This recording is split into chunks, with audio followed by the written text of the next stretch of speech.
కొత్త బండ్లు కొనను ఖర్చు పెట్టానని చెప్పిన. మీకు తెలవాల్సింది ఏంటంటే 22 ల్యాండ్ క్రూజర్లు కొని కొత్తవి దాచిపెట్టారు. నేను సీఎం అయినాక 10 రోజుల వరకు నాకే తెలియదు.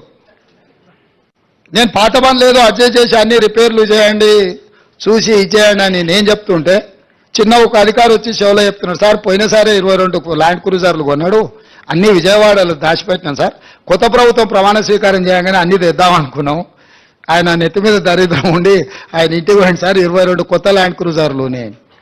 అసలు ఇన్ని వందల వేల వాహనాలు ఉన్నప్పుడు ఒక్కొక్క బండికి దాదాపుగా 3 కోట్ల రూపాయలు అవుతుంది. మరి బుల్లెట్ ప్రూఫ్ చేసిన తర్వాత ఇంకా కొంచెం ఎక్స్ట్రా అవుతుంది.